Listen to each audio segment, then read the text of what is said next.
Bonjour à tous, aujourd'hui on va tester une nouvelle façon de faire des plantations au balcon avec la jardinière Calypso.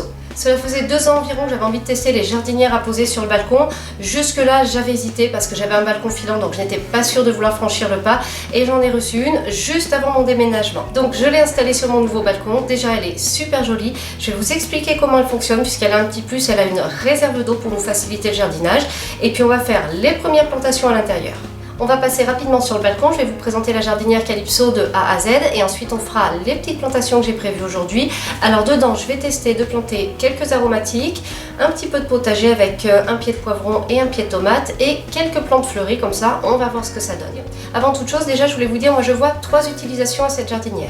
La première c'est l'utilisation classique, on la remplit de terreau et on fait nos petites plantations dedans. On peut utiliser des séparateurs si on veut mettre différents substrats, par exemple là c'est ce que je vais faire pour mes aromatiques, mes légumes et mes fleurs, donc je vais utiliser les séparateurs. Et ensuite on arrose, on remplit la réserve d'eau et voilà, normalement tout le monde vit là-dedans tranquillement. La deuxième utilisation que je vois, ça va être pour faire des semis. On peut comme ça semer à l'abri avec la partie serre, on utilise les séparateurs et on va pouvoir laisser pousser nos semis un certain temps puisque ça fait des cases assez larges, donc on va vraiment pouvoir les repiquer ensuite quand ils vont être assez grands. Donc ça peut être une façon d'avoir des semis du début au repiquage au même endroit tout en ayant un abri. Troisième utilisation possible d'après moi, ça va être pour protéger et préserver les plantes. Alors pour protéger, déjà je pense à nos plantes fragiles ou à nos semis, ce qu'on va faire en godet, en petite terrine. Ça on peut les mettre à l'abri en fait dans la mini-serre. Si on n'a rien planté dedans, c'est d'autant plus facile, soit on utilise des séparateurs, soit on n'en utilise pas et on va venir placer nos pots avec nos plantes fragiles ou bien notre petite terrine à semis et on peut bénéficier de la mini-serre qui se place au-dessus. Pour ce qui est de préserver les plantes, moi je pensais à un usage dont j'ai toujours besoin, c'est quand j'achète des plantes, je n'ai pas forcément le temps de les rempoter tout de suite. Je les achète à tel moment et l'idée ça va être de les rempoter quelques jours plus tard. Dans ce cas-là, il y a en général un gros problème, c'est que les plantes sont dans de tout petits godets qui se dessèchent très vite. Il faut arroser ces godets, mais sur un balcon forcément, si on arrose ces godets, tout de suite l'eau coule sous les plantes et elle va couler sur le balcon du voisin en dessous ou sur la terrasse du voisin en dessous. Donc ça, ce n'est pas top du tout quand on habite en copropriété. Donc ça, c'est une utilisation à laquelle j'ai pensé et c'est ce que j'ai fait là avec mes aromatiques. Je les ai placés dans la serre, comme ça je peux les arroser par le dessus et l'eau coule dans la réserve d'eau de la jardinière. Et là, comme ça, je n'ai pas de souci, je peux préserver tranquillement mes plantes pendant quelques jours. Alors bien sûr, il faut que je pense à les arroser souvent tant qu'elles ne sont pas rempotées, mais en tout cas, je peux les arroser sans avoir ce problème d'eau qui coule en dessous chez mon voisin. Et maintenant, on va donc passer sur le balcon. D'abord, je vous présente la jardinière et ensuite, on va faire mes petites plantations. Voilà donc la jardinière, donc vous voyez c'est quelque chose de pratique parce qu'en fait c'est à hauteur d'homme, c'est-à-dire qu'on n'est pas obligé de se baisser pour jardiner, ni pour récolter, ni pour arroser. Donc ça c'est plutôt sympa, c'est quelque chose que j'avais envie d'essayer depuis un petit moment. Et puis on peut réunir tout le monde dans ce petit espace et après on a juste au niveau de l'encombrement, on n'a pas 40 000 pots, on a une jardinière comme ça, bien placée, bien jolie. Voilà, alors en dessous celle-ci vous voyez elle a une petite tablette, là j'ai mis un panier cajot dans lequel je mets mes petits outils. Et puis là j'ai rangé aussi ma petite mini-serre. Donc elle a une tablette perforée, on peut poser des petites choses dessus. C'est pas mal, c'est toujours pratique, hein. Voilà, c'est le bon plan. Alors c'est pas du tout un endroit pour poser des plantes, hein. Il n'y a pas du tout de lumière, c'est vraiment un espace pour ranger des affaires. J'ai désossé la jardinière pour la remonter devant vous, pour bien vous montrer comment elle fonctionne. J'ai pensé à un détail justement, vous voyez la partie qui est au sol pour l'instant est à l'ombre à cette heure-ci, tandis que là en hauteur on est encore au soleil, on bénéficie encore de la lumière. Donc ça, jardiner comme ça en hauteur avec une jardinière de ce type, c'est pas mal du tout si on veut récupérer de la lumière plus tard. Parce que sinon, si je me mets juste au pied du mur, forcément, je suis déjà à l'ombre. Alors ça peut être avantageux pour certaines plantations, mais si on veut conserver de la lumière plus tard pour d'autres plantes, c'est pas mal du tout de se surélever. Je vais attaquer la présentation. Alors là, hein, j'ai pas tout défait, j'ai mis sur pied avec la petite tablette en dessous. Et donc, on a le bac qui sert de réserve d'eau. Alors il y a déjà de l'eau dedans, puisque comme je vous l'ai expliqué, je m'en suis servi jusque-là pour préserver les plants que j'avais achetés. Donc en arrosant par le dessus, l'eau part dans la réserve ici. Alors on va enlever l'estragon.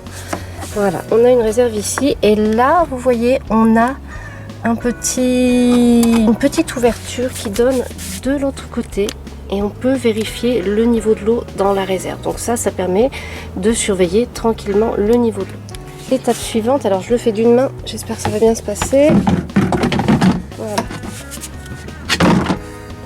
Voilà, donc on vient placer le bac destiné aux plantations. Alors ici, on a ce puits qui permet d'alimenter la réserve d'eau. Donc on verse l'eau par ici. Alors moi je vous préviens tout de suite, je ne me contenterai pas de ça parce que j'aime bien arroser par le dessus. C'est quelque chose dont je n'arrive pas à me passer de manière générale. Donc je pense que je vais plutôt globalement arroser par le dessus et voir après si j'ajoute de l'eau par là.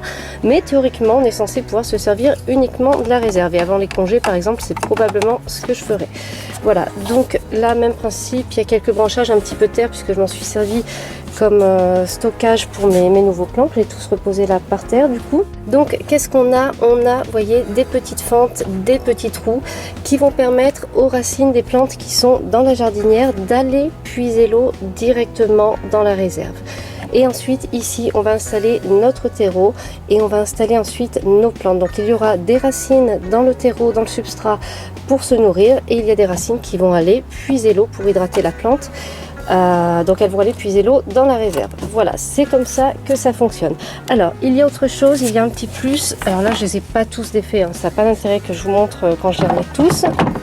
On a des séparateurs, vous voyez. Alors ils sont modulables, hein. On peut en mettre certains, ne pas en mettre d'autres. J'en ai un autre à mettre dans la longueur. Je vais regarder ça tout à l'heure quand la caméra sera sur le trépied, puisque là avec une seule main je vais trop galérer. Voilà, donc on peut moduler comme on veut, on peut compartimenter un maximum, ça nous donne ça. Donc on a, c'est peut-être à peu près 5 cm là, par 5 cm. Donc ça c'est ce que je vous disais, pour faire des semis, on peut éventuellement compartimenter totalement, remplir de terreau et faire nos semis directement. Et là on peut avoir quand même des plants d'une bonne taille qu'on va laisser pousser pendant un certain temps. Donc ça c'est la deuxième utilisation dont je vous parlais. Et ensuite nous on va passer à la troisième, c'est-à-dire on va faire nos plantations là-dedans. Avant de commencer les plantations, je vais vous présenter la partie serre de la jardinière. Donc c'est ce couvercle qu'on vient placer sur les petits taquets qui sont à l'arrière. Une fois que le couvercle est placé, ici on a des petites aérations qu'on peut ouvrir ou fermer suivant les besoins. Et surtout, on va pouvoir soulever le couvercle et le maintenir ouvert grâce à ce système de petits taquets qui viennent se placer très facilement, je dois dire. Voilà, donc là on a la serre qui reste entrouverte et on peut éventuellement sinon retirer complètement le couvercle ou alors si on a de la place le faire basculer en arrière.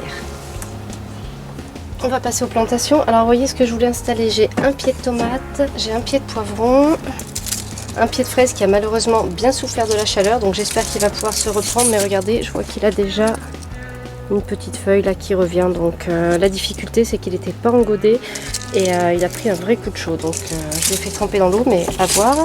Je voulais mettre aussi dans ma jardinière alors du persil, de la coriandre et je vais tenter la culture de la ciboulette aussi. Et ensuite j'ai acheté quelques plantes fleuries, donc des brachicums, ça normalement ça pousse tout seul, et un platycodon. Ce qui est amusant quand même, il a de très très jolies fleurs je trouve. Les petites fleurs sont magnifiques et avant de s'ouvrir elles sont comme ça fait comme un ballon, c'est très très amusant. Et voilà, j'ai trouvé de quoi placer tout mon petit monde. Donc je vais alterner un petit peu. Là je vais avoir des plantes fleuries. Là je vais mettre un petit coin d'aromatique avec la coriandre et l'estragon. On va retrouver une aromatique ici avec la ciboulette. Et là on va avoir le poivron, le pied de tomate. Et ici on va avoir le pied de fraise qui devrait se reprendre.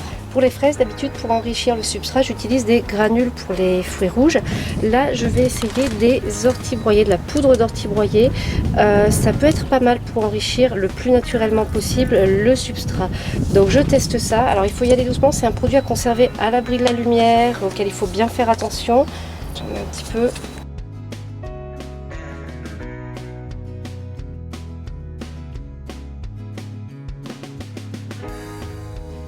Voilà, j'ai attendu que le soleil se cache un petit peu, on va arroser. Donc vous voyez, j'ai fait un paillage de coque de cacao.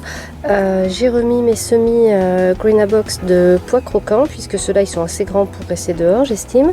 Donc je les laisse là tranquillement avec les autres plantations. C'est joli, puis je pense qu'ils sont bien le temps que je les rempote. Ce qui ne devrait pas tarder d'ailleurs à mon avis. Voilà, donc vous voyez au final, je ne vois plus du tout les séparations que j'ai pourtant mises et qui m'ont permis d'avoir du terreau pour plantes fleuries, pour les plantes fleuries, du terreau pour plantes potagères. Enfin du coup j'ai mis mis à chacun le substrat qu'il lui fallait grâce au séparateur et ensuite j'ai monté mon terreau un petit peu plus haut pour que les plantes aient assez de profondeur. Je vous l'ai expliqué tout à l'heure, théoriquement on peut se contenter de remplir la réserve d'eau pour arroser, mais moi j'aime bien arroser par le dessus. Donc déjà je vais faire le premier arrosage de rempotage par le dessus et ensuite je tenterai peut-être le coup d'utiliser uniquement la réserve d'eau.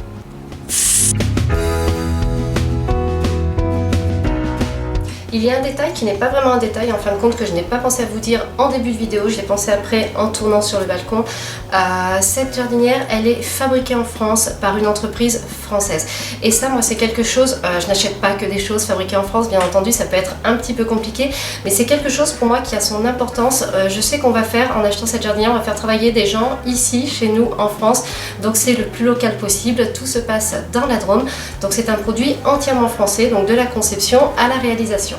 Donc j'ai fait mes petites plantations, je pense que c'est bien parti et je vous ferai une petite vidéo pour vous expliquer comment ça se passe avec cette jardinière, voir si ça fonctionne bien, qu'est-ce qui fonctionne le mieux dedans. Donc on se retrouvera dans quelques semaines pour en reparler. Cette vidéo est maintenant terminée, j'espère qu'elle vous a plu. Si vous avez des remarques, des questions, n'hésitez pas à les poster en commentaire. Merci et à bientôt pour une nouvelle vidéo.